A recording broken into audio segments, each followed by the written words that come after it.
What's up, Matter? This is Jace. And this is Storm, and these are your MatCast announcements for Monday, September 27th. Start preparing for homecoming week, October 4th through October 9th. You have 1 week to get your best outfits together for Spirit Days, as well as to mark your calendar to attend events we have planned. There will be Community Pep Rally on Thursday, October 7th in Matador Stadium. On Friday, Student Council, along with junior class officers, BPA, choir, FFA, HOSA, girls soccer, theater club, and mariachi will be tailgating starting at 5 p.m. until the first kickoff at 7 p.m. Saturday will be long-awaited Under the Stars homecoming dance. We hope to see you all there. Let's go, Matadors. Our mighty Matadors will face off against the Lavernia Bears this Friday, October 1st. Kickoff will be at 7 p.m. at Lavernia High School. Come out Tuesday night and watch your Lady Matador volleyball team take on Vets Memorial at Goldie Harris. Make sure to wear your best construction gear. Go Mats! The Gay Straight Alliance Club, or GSA, will be meeting during lunch on Tuesdays in the CIS room with Ms. Garcia. If you relate to this community or you support the fellow community, bring your lunch and head to room D101. If you have questions, please ask Ms. Silvius in the library or Ms. Garcia in the CIS room. Now for our Matador quote of the day. My parents taught me to never give up and always believe that my future could be whatever I dreamt it to be.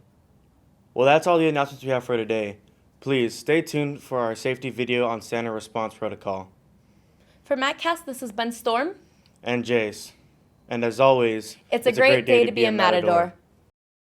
Why is this stuff important? There are things the adults don't like to talk about. But if things happen at school, I need to have a plan. And I need to know that the adults have a plan. So I'm going to talk about the standard response protocol. It's all about these simple actions. The first action is hold. Stay in your classroom, clear the hallways. The second action is secure. Get inside, lock outside doors.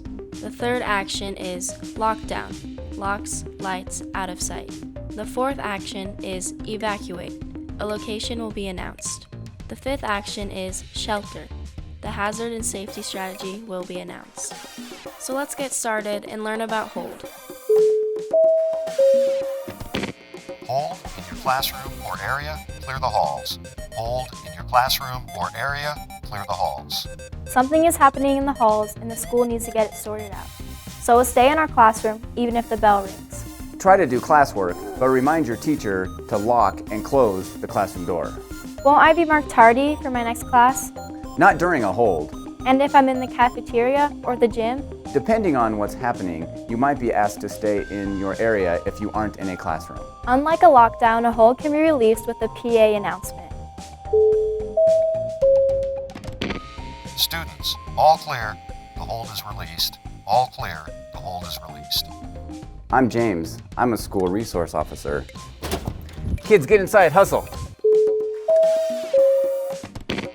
Secure, get inside, lock outside doors. Secure, get inside, lock outside doors.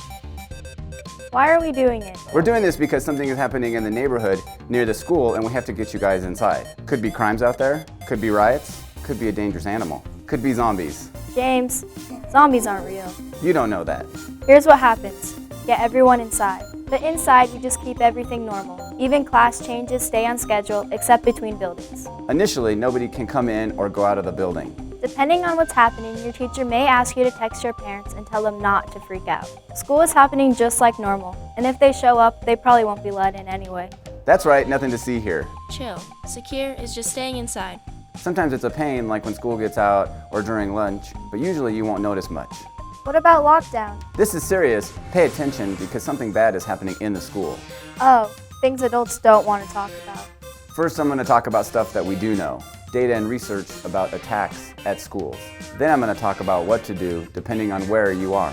First of all, 70% of these are over within 5 minutes. 90% are over in 10 minutes. Heavy. First, let's look at one thing that they have learned. An attacker has hardly ever gotten through a locked classroom door. Hardly ever. Where'd you see that? Get on the web and look at the Sandy Hook Commission report. The FBI has some stuff too. Lockdown, locks, lights, out of sight. Lockdown, locks, lights, out of sight. So the teacher will lock and close the door. Right, then what happens? I got this. First, we're going to get out of sight of the corridor window. What else are you going to do? Then we're going to get low on the floor. I'm going to make sure I can't see out of the corridor window. Then I'm going to take a deep breath and focus. this. This isn't important 5 or 10 minutes. I'm even going to silence my phone or turn it on Do Not Disturb. Turn off your data and Wi-Fi too. This helps the first responders keep their internet access. But can I text my parents? Yes, but not at first. Your teacher will probably have you wait about 5 minutes until it's safe. If it's safe, a few of you at a time can text your parents. Here's what to text. I'm okay, we're in a lockdown, I'll update you every 5 minutes. I'm going to add this.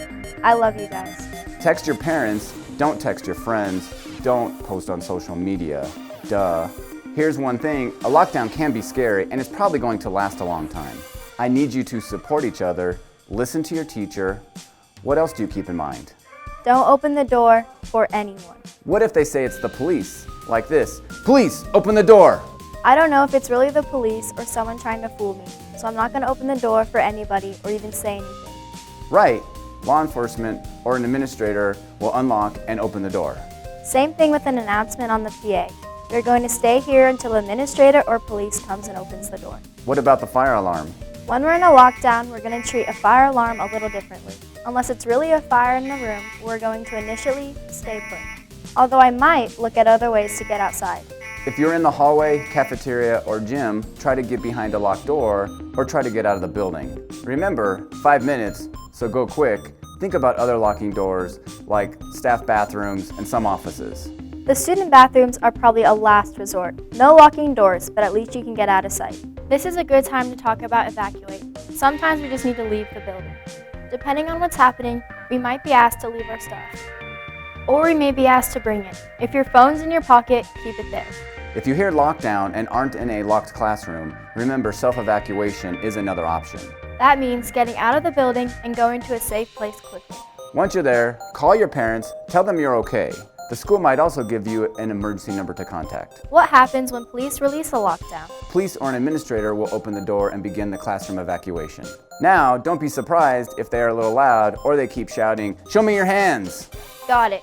They're going to be loud and keep my hands empty and visible. Can I bring my stuff? Probably not, just what's in your pockets. They'll probably bring us to a secure assembly area like a cafeteria or a gym before moving us to where our parents can pick us up. At the assembly area, don't be surprised if an officer searches you. They just want to make sure there's nothing dangerous out there. Got it. They're going to be loud. They're going to search us. If you think about it, you're probably going to be stressed, so it's going to feel a little more intense than it really is. They are probably going to be a little stressed. They probably don't know you, but we all have the same goal in mind, to keep you safe. So what you're saying is cut everyone a little break, and we can actually help reduce their stress and our parents' stress. Okay, there's one more action. Let's talk about shelter. Different schools might do different things, but here are some examples of what might be announced. Tornado, get to the storm shelter. Earthquake, drop, cover, and hold. Hazmat, seal doors and windows. Tsunami, get to higher ground. This is important. I was in 4th grade at Sandy Hook Elementary School on December 14, 2012. I got out. My little brother was at Sandy Hook too. He got out, but it was a close call. My older brother and sister were at the middle school. It was a tough day for them too. So I just need to have a plan, have some options. And you need to know the adults have a plan too. I was the school resource officer at Arapahoe High School in 2013 when the attack happened there. I'm going to ask you to do one more thing. When you go home today, talk to your parents. Tell them about what you learned today.